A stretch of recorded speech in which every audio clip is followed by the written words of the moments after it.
আজি আমি নাম কীৰ্তন শুনিবলৈ আহিছোঁ। এসপ্তাহৰ পৰা নাম কীৰ্তন হৈ আছে, আজি সামৰণি। বেটাই কৈছে মা ব'লাচোন নাম কীৰ্তন অকণমান শুনি আহোঁগৈ, চায়ো আহোঁগৈ।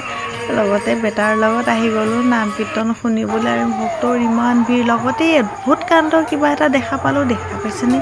ধোঁৱা ওলায়। এইটো হেনো কিবা ধোঁৱা ওলায়, খালেও ধোঁৱা ওলায়। আৰু সঁচাকৈ ল'ৰাজনে শোৱাৰ লগে লগে নাকৰ মুখৰ পৰা ধোঁৱা ওলাই গৈছে। মোৰতো দেখিয়ে ভয় লাগি গৈছে। বেটাই কৈছে মা মোকো এটা কিনি দিয়াচোন। মই কিন্তু কিনি নিদিলোঁ, কাৰণ এইবোৰ দেখাত যিমান ভাল পেটৰ কাৰণে ভাল নহয়, গতিকে মই কিনি নিদিলোঁ। তাৰপিছত এইফালে আহিলোঁ, গলাৰ ছেটবোৰ ইটোৰ পিছত ইটো ধুনীয়া, বৰ ধুনীয়া ধুনীয়া নাম কীৰ্তন হওক, মেলাত হওক। মেলা বুলি ক'লে আৰু কিবা এটা অদ্ভুত, কাৰণ নানা ৰঙৰ, নানা বৰণৰ বস্তুবোৰ ওলাই, দেখাতে কিবা ভাল লাগে।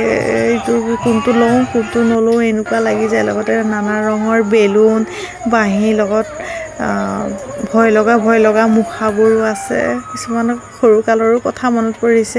এই যে আমি বেলুনৰ পিছে পিছে দৌৰিছিলোঁ আগতে সৰুকালত। আৰু বেটাই কৈছে মা আহাচোন ৰিং খেলোঁ। ৰিং বেটাই মাৰিছে, ৰিং এটাও নালাগিলে। অৱশেষত বেটাই কৈছে মা তুমিও দুটা ৰিং মাৰাচোন। বেটাই মোক দুটা ৰিং দিলে, দুটা মাৰিলোঁ, এটাও লগা নাই। কপালে বেয়া আৰু এটাও চাবোন নাপালোঁ। আৰু অহা সময়ত মায়ে কৈছিলে তহঁতে মেলাৰ পৰা আহোঁতে মোলৈ গৰম জেলেপি লৈ আহিবিচোন। গতিকে মাৰ কথাটো পেলাব নোৱাৰোঁ। আৰু গৰম জেলেপি মায়ে নক'লেও গৰম জেলেপি মাৰ কাৰণে নিলোঁহেঁতেন, কাৰণ মায়ে ভাল পায় মই জানো, আৰু লগতে লৈও ল'লোঁ।